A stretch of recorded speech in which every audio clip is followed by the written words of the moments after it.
Sir आपका क्या नाम है? मेरा नाम लक्ष्मण है। लक्ष्मण कहाँ के रहने वाले हैं? काशी के, काशी बनारस के रहने वाले। क्या उम्र हो गई सर आप? हैदराबाद 82। 82। अरे जितने यंग लोग देख रहे हैं थोड़ा इंस्पिरेशन लीजिए, ये मत देखिए सर्दी है। मेरी एक बात है, जहाँ भी मेरा प्रधानमंत्री जाता है आज वहाँ पर पता चलता है कि भारतीय क्या है, वो सामने आता है। पहले नहीं आता था, आज टीवी में ये दिखाई देता है कि हाँ उसका वेलकम करने के लिए आते हैं, वो कौन कौन लोग रहते हैं। ये बहुत बड़ी चीज़ है। ये तो खाली हमको अब सब कुछ मिल जाए एक साथ नहीं मिलेगा, आपको बड़ा तप करना पड़ेगा। अब देखिए स्टैचू लगी है, इसके लिए कितना संघर्ष करना पड़ा। सुभाष चंद्र बोस जी को तो कभी पहले एक्नॉलेज ही नहीं किया। कोई नहीं, कुछ नहीं, उनको नहीं किया गया, या और आगे आने वाले जितने भी हैं, अब्दुल कलाम हैं, ये सब लोग को किसने निकाला? आज उनको देश का राष्ट्रपति बनाने में किसका हाथ था? आई इतने 70 साल तक लोगों ने राज किया, क्या किया? आज यहाँ पर जो चेंजेस है तो रातों रात कोई चीज़ बनेगी नहीं। 82 साल में हमने भी देखा है भारत को कैसे। अच्छा, काशी की धरती से आप आते हैं, वहीं से प्रधानमंत्री नरेंद्र मोदी का कार्य क्षेत्र है। क्या क्या बदलाव देखने को मिले उनका कार्य क्षेत्र बने? घाटों को आप देखिए, घाटों की कोई सीढ़ियाँ दिखाई नहीं देती थी, आज जाकर देखिए। गंगा नदी को कमाल कर आज दिया है, बहुत कमाल कर दिया। काशी में चलना मुश्किल हो गया है, ये हालत है इनके कारण। मैंने अपना मकान बेचा था 25 लाख का, आज 2 करोड़ की वैल्यू हो गई है। लोग तो कहते हैं 400 का सिलेंडर 1100 का हो गया। हाँ हो गया है, कहाँ से आप अगर ये नहीं देखते कि 25 लाख के मकान की वैल्यू 2 करोड़ हो चुकी है। अगर गरीबी है तो ये रोड इतनी जाम क्यों होती है? इतनी गाड़ियाँ कहाँ से आई, किसकी हैं? अंबानी अडानी की नहीं है। प्रियंका गांधी ने भी कहा है कल, प्रियंका गांधी कह रही है कि अंबानी अडानी ने सभी को खरीद लिया, मेरे भाई राहुल गांधी को नहीं खरीद पाए। उनका आज एक वीडियो देखिए ओपन, उसको देखिए क्या किया है दोनों ने, किस तरह का हमारे सामने वो रखा है। सर क्या नाम है आपका? मेरा नाम है GD महेश्वरी। कहाँ के रहने वाले हैं? मैं अभी तो दिल्ली में हूँ, लेकिन रहने वाले बनारस के हैं और बाहर पिछले 40 साल से बाहर ही बाहर रहे हैं। अच्छा, आप बेहतर तरीके से जनता को समझा सकते हैं, क्योंकि पीएम बनना या फिर कोई भी जो है सरकार चलाना, उसके लिए सबसे ज़्यादा कुछ मैटर करता है वो है फॉरेन पॉलिसीज़। क्योंकि अगर आपका देश सुरक्षित है तो आज जैसे यूक्रेन की हालत देख रहे हैं, वो इनकम सबसे ज़्यादा थी, कोई महंगाई नहीं थी, कुछ नहीं थी, लेकिन आज लोग बेघर हैं। क्यों? क्योंकि देश सुरक्षित नहीं था। तो वो पहले आप कैसे देखते थे बाहर, पहले इंडिया को किस तरह देखा जाता था, और अब जो एनडीए नई सरकार बनी है 2014 के बाद, कुछ बदलाव हुआ है? बहुत बदलाव हुआ है। अभी भारतीयों की इज्जत बढ़ी है हर कंट्री में, और आज हमें सम्मान से देखा जाता है। अब हम वो गरीबी की तरह हाथ पसार के नहीं जाते हैं, और एजुकेशन के कारण भी बहुत अंतर पड़ा है। आज हमारे यहाँ के लोग चारों तरफ फैले हुए हैं और एजुकेशन के कारण ही उनको वेलकम किया जा रहा है। तो बहुत अंतर पड़ रहा है, कंटिन्यूअस पड़ रहा है। एंड मेरा ख्याल है कि अपॉर्चुनिटीज़ बहुत हैं। बच्चों को थोड़ा सा रिसर्च करके, कोशिश करके आगे बढ़ने का कौन सा बेस्ट तरीका है, उस पर ध्यान देना पड़ेगा। क्योंकि आप बाहर रहे हैं, तो जो भारत सरकार 2014 के बाद जो आई, खास तौर पर क्योंकि सरकार इस बारे में बात करती है, आप एक आम नागरिक हैं, फॉरेन पॉलिसीज एनडीए सरकार की आपको कैसी लगी? कैसे आपने बाहर देखा इन फॉरेन पॉलिसीज को? इससे रिश्ते क्या सुधरे हमारे और अच्छे हुए, सुदृढ़ हुए, या फिर पीछे गए? रिश्ते बहुत सुधरे हैं, क्योंकि आम जनता की इज्जत बढ़ गई है। अभी आप जाइए तो यू आर वेलकम एवरीवेयर। पहले ही ऐसा नहीं होता था। तो वो अंतर जो आया है, दैट रिफ्लेक्ट्स ईज़िली कि कुछ यहाँ से ही बेस बना है ना, तभी तो लोगों को इज्जत मिल रही है। और प्लस हमारी एजुकेशन पॉलिसी बहुत अच्छी है। आज आईटी फील्ड में देखिए ना, we are excelling everywhere in the world. तो सही एजुकेशन लेने के बाद रिकग्निशन ईज़िली मिलता है, और मेरे ख्याल से सबको उस लाइन में प्रयास करना चाहिए।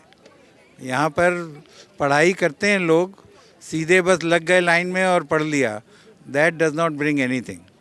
अगर बात की जाए, यूक्रेन रूस का युद्ध एक लंबा अरसा हो चुका है, 2023 भी आ गया, अभी भी चल रहा है।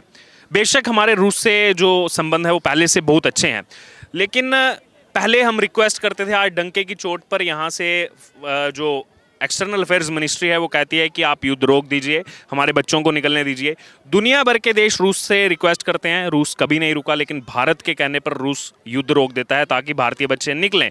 और पाकिस्तान, बांग्लादेश, वो बच्चे भी हमारा तिरंगा लेकर के वहाँ से सेफली निकलते हैं। कैसे देखते हैं इसे?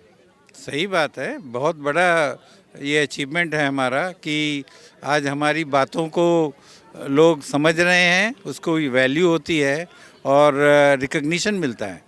तो ये तो इस्टेब्लिश हो ही रहा है कंटिन्यूअसली ऑल ओवर वर्ल्ड कि India is leading towards better progress. बस यहाँ के लोगों को थोड़ा कोऑपरेट करना चाहिए, पेशेंस रखना चाहिए और एजुकेशन को बहुत इम्पॉर्टेंट है।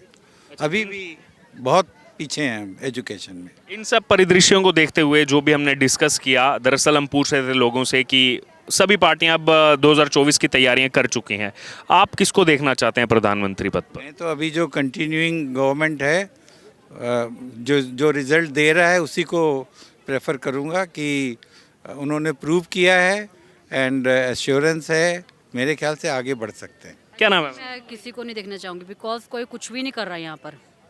अनएम्प्लॉयमेंट बहुत ज़्यादा और जो यंग जनरेशन है वो ड्रग पे जा रही है सब, मतलब कुछ समझते नहीं है। सरकार को एक्चुअल समझ में नहीं आ रहा क्या चाहिए, मतलब स्टडी कर लेते हैं, +2 करी, उसके आगे कुछ नहीं है। जो स्टूडेंट है कोई इधर जा रहा है, कोई उधर जा रहा है, सब फॉरनर जा रहे हैं। कोई है यहाँ पर रह रहा है इंडिया में? कुछ है इंडिया में अभी? बताइए, कुछ है इंडिया में अभी? अभी कुछ भी ना रहा, कुछ भी नहीं है इंडिया में। जो यंग बच्चे हो रहे हैं वो ड्रग की लाइन पकड़ रहे हैं, ड्रग के रिलेटेड कुछ करते भी नहीं है। ये जो सरकार आती है वो खाली ड्रग पे फोकस करती है, उसकी सप्लाई में ही आगे जा रही है इंडिया, और कुछ भी नहीं हो रहा। ना कोई स्टडी का है, एजुकेशन का है, ज़्यादा से ज़्यादा पोस्ट ग्रेजुएट हो जाते हैं, फिर प्राइवेट जॉब्स होंगी, गवर्नमेंट की तरफ से क्या मिल रहा है हमें? नहीं, अभी हाल ही में अगर जो बात की जाए, रोजगार मेला जो सामने आया जिसमें 10 लाख लोगों को रोजगार मिलेगा, 75,000 उसमें अभी नौकरियां दी जा चुकी हैं। और जो ड्रग्स की अगर बात की जाए, जो हाल ही में इतनी बड़ी खेप ड्रग्स की जो निष्क्रिय की जा रही है, तो पहले की तुलना में अभी कितना बदलाव देखते हैं? कोई बदलाव नहीं, एक्चुअली सभी वैसे ही चल रहा है, जो पहले से है अभी भी वही चल रहा है। खाली बोलने की बातें है कि ये चेंज आ रहा है, वो चेंज आ रहा है, कोई चेंज नहीं, नथिंग। गवर्नमेंट जिसकी भी आती है, कोई भी सरकार आती है, वो अपने ही सब अपना ही करते हैं। अभी हम अपना लें, अपना करें, वो पीपल को, पब्लिक को कोई नहीं देखता। पब्लिक को कोई कुछ समझता ही नहीं है यहाँ पर। एक्चुअली सरकार क्या होती है, अगर हम अब कोई टॉपिक रख रहे हैं, कोई पॉइंट रख रहे हैं, अगर मैंने कुछ भी बोल दिया, अनएम्प्लॉयमेंट है, तो पूरा फोकसली उस पर काम करना। चाहे धीरे धीरे से आप बोलते जॉब्स निकालते हैं, इतने फॉर्म वगैरह भरवा लेंगे, किसी को कोई जॉब नहीं मिलती है। कॉल करेंगे, बाद में करेंगे, ये करेंगे, कोई योजना निकाल देते हैं, भी आपको घर बैठे ये मिलेगा, किसी को कुछ नहीं मिलता। कभी किसी के घर पे जाके मिल के देखते हैं, पर्सनली देखता है कोई भी क्या है। रोजगार भत्ता तो सबसे गलत चीज़ है। जॉब भी नहीं दे रहे ये लोग। अभी आप देखो, आप पोस्ट ग्रेजुएट हो जाओगे तो आप क्या, आप 10,000 में लगोगे या 15 में, ले 5 में रख लेंगे आपको, हद से ज़्यादा। कोई टीचिंग लाइन में डाल देंगे, फिर भी कोई स्कोप नहीं आगे है। कोई जो में आप चले जाओ वहाँ पे भी वही सेम कंडीशंस हैं, कमिटमेंट्स होती हैं बट फुलफिल नहीं होती हैं। मेरा एक्चुअल पॉइंट ये है, जो न्यू जनरेशन है सब बर्बाद हो रही है हमारी, ड्रग्स जिसके पीछे से, हाँ, ड्रग से एडिक्ट हो रही है। बिकॉज अनएम्प्लॉयमेंट कर रहा है बच्चा, छोटे बच्चे एडिक्ट हैं, मतलब समझ में नहीं आता क्या है क्या। अनएम्प्लॉयमेंट है वो ड्रग का मेन रीज़न है। हम बोलते हैं कि ड्रग खत्म हो रही है, बट वो हो नहीं रही है। छोटा बच्चा बड़े से लेके अब सब करते हैं ड्रग के, बिकॉज अनएम्प्लॉयमेंट कुछ नहीं है यहाँ पर। और पूरा हाथ में भी आधे से ज़्यादा पंजाब खाली हो चुका है, इंडिया छोड़ के चला गया है। क्यों? बिकॉज यहाँ पर कुछ भी नहीं है। सरकार अपनी आपस में झगड़ते हैं एक दूसरे से, और कोई पॉइंट ऑफ व्यू नहीं है उनका। लड़ेंगे झगड़ेंगे, जब इलेक्शन आएंगे तो आ जाएंगे आपके पास, फिर योजना निकाल देंगे, उस पर कोई वर्क नहीं है। लेकिन पंजाब चुनाव से पहले तो आम आदमी पार्टी ने वादे कई सारे किए थे कि 30 मार्च तक पूरा कर देंगे। और उसके बाद अगर बात की जाए, अभी हाल ही में देखा कि राशन में भी वहाँ कितनी ज़्यादा गड़बड़ी अमृतसर में मिली है। कुछ नहीं किया सरकार ने, एक्चुअली ऑलमोस्ट कुछ भी नहीं किया, बहुत कम किया है। मतलब अभी मैंने भी कुछ फॉर्म भरे थे, उसका कोई रीज़न, कोई रिप्लाई नहीं आया। जॉब मिलेगी, इतनी जॉब खाली कर दी, इतनी सीटें खाली कर दी, किसको मिली हैं वो? है कोई? अगर किसी को मिले, अगर मेरे जान पहचान में भी किसी को मिला तो तब भी मैं बोलती मिला, किसी को कुछ नहीं मिला अभी तक। चाहे पंजाब है, चाहे ये दिल्ली है, जो मर्जी है, खाली पॉलिटिक्स क्या है, ये डिस्क्रिमिनेशन कर रहे हैं, एक दूसरे के रिलीजन्स के ऊपर झगड़े करवा रहे हैं, और कुछ नहीं है यहाँ पर। दो चीज़ें आप मेरे रिलीजन को बोल दोगे, दो चीज़ें मैं आपको बोल दूंगी। मेन टॉपिक क्या है? अनएम्प्लॉयमेंट, वो क्लियर ही नहीं यहाँ का। उस पर सरकार को ध्यान दें। ज्ञान उसको भी एक्चुअली सरकार को, जो यंग जनरेशन खराब हो रही है उसके ऊपर ज़्यादा फोकस करना चाहिए। ड्रग्स के जो उसमें लेप में जाते हैं। हाँ, लेप में जाते हैं, बोलते तो है भी ड्रग्स ले रहे हैं, क्लियर कर रहे हैं, बट एक्चुअली वो कुछ नहीं कर रहे हैं उसमें। इतने इतने छोटे छोटे, एक्चुअली आपने देखा ही होगा, रियलिटी है, जो इतने इतने बच्चे कर रहे हैं यहाँ के, और कुछ भी नहीं है यहाँ पर सीरियसली। मेन रीजन तो सरकार बदलने का ये भी था कि पहले की सरकार में, चाहे शिरोमणि अकाली दल हो, कि उसमें काफी ज्यादा ड्रग्स के नाम पर ही तो सरकारें बदली गई पंजाब में। बट कुछ भी नहीं है। कुछ नहीं हुआ है, ड्रग्स के नाम पे इलीगली सब काम हो रहा है धीरे। ऐसे अब हम बोल देंगे पूरे तरीके से किसी चीज़ को रोक सकते हैं, वो कवर अप नहीं कर सकते। एक्चुअली सरकार का, और कोई भी लगा लो, प्राइम मिनिस्टर कुछ भी है, उनको ज़्यादा फोकस करना चाहिए कि मैंने आगे देश को कैसे आगे लेके जाना है। ये आगे जाने के बजाय पीछे गिर रहा है। कोई यहाँ पर रहने के लिए चाहेगा इंडिया? जब कोई भी देखो सब बोलेंगे हम बाहर जाना है, बाहर जाना है।